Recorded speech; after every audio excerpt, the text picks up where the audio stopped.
जय भीम नमो बुद्धाय साथियों।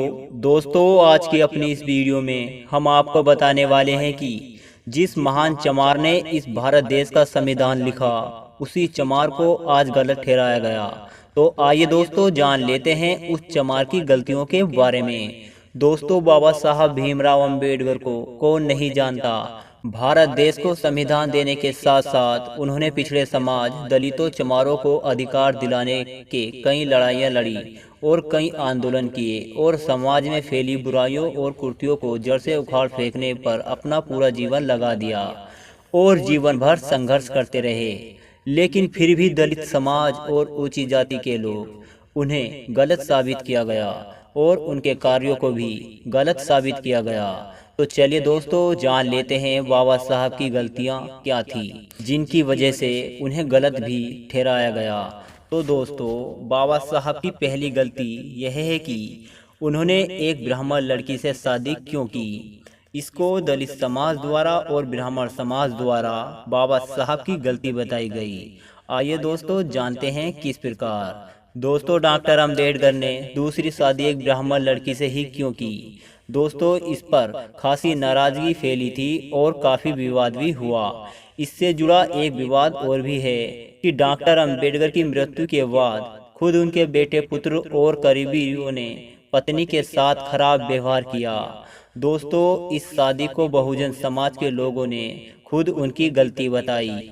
और दोस्तों, दूसरी गलती यह है कि उनके ही परिवार पर ध्यान न देने पर उनके अपने ही लोगों ने गलत ठहराया। दोस्तों, यह बात तब की है जब अंबेडकर मुंबई के कोर्ट में वकालत किया करते थे।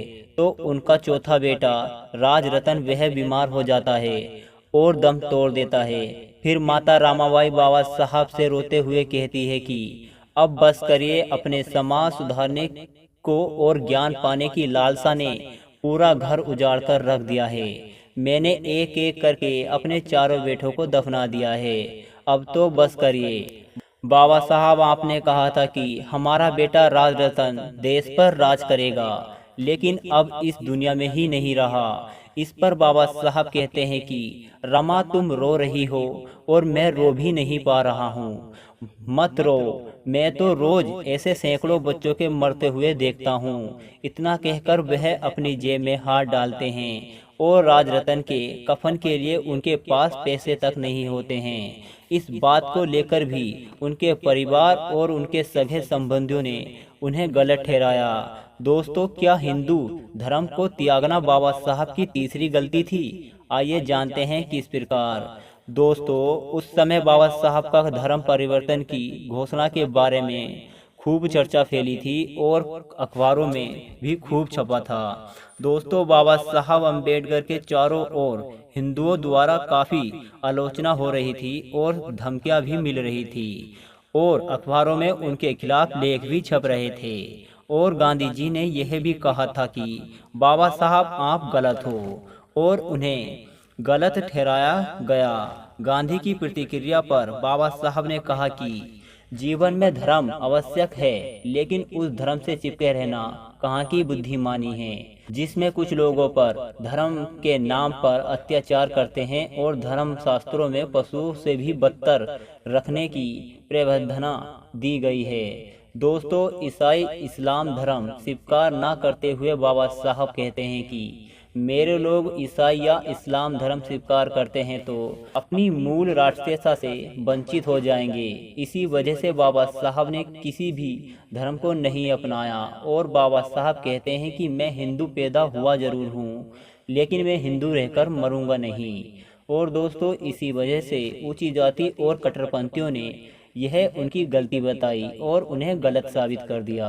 और दोस्तों, बाबा साहब देश को खुद की मातृभूमि नहीं मानते हैं। क्या यह थी उनकी चौथी गलती? आइए जानते हैं। दोस्तों, एक बार बाबा साहब गांधी जी से कहते हैं कि कांग्रेस मुझसे नफरत करती है और मुझे देशद्रोही कहती है और मेरे खिलाफ विरोध करती है। दोस्तों, इसी बात और जवाब के कारण वहाँ का वातावरण गंभीर हो गया। फिर थोड़ी देर रुककर बाबा साहब बोले कि गांधी जी, मेरी कोई मातृभूमि नहीं है। इसी बात से बाबा साहब को गलत साबित किया गया और गांधी जी ने भी उन्हें गलत साबित किया और उनकी बातों को भी गलत ठहराया। दोस्तों, देश के लिए सम्मान को ठुकराना, क्या यह बाबा साहब की पांचवी गलती थी? आइए जानते हैं कैसे। दोस्तों, कोलंबिया विश्वविद्यालय में बाबा साहब को संविधान बनाने के उपलक्ष्य में 5 जून 1952 को सम्मानित किया गया और कोलंबिया विश्वविद्यालय में बाबा साहब को सम्मान समारोह के बाद उन्हें अमेरिका के राष्ट्रपति ने अपने निवास व्हाइट हाउस पर आमंत्रित किया। और दोस्तों, इसी वजह से बाबा साहब का दुनिया भर में नाम हो सकता था, लेकिन बाबा साहब ने इस आमंत्रण और सम्मान को नहीं अपनाया। और दोस्तों, 1935 में भी जब बाबा साहब लॉ कॉलेज के प्रिंसिपल थे, तो उसी समय अंग्रेज सरकार ने सर की उपाधि से सम्मानित करना चाहा और बाबा साहब ने उसे भी नहीं अपनाया। तो दोस्तों, क्या ये बाबा साहब की गलती थी? नहीं दोस्तों, बाबा साहब सोच समझकर फैसला किया करते थे। और दोस्तों, यही सारी बातें आज बाबा साहब भीमराव अंबेडकर को महान बनाती है और उनको याद करती है।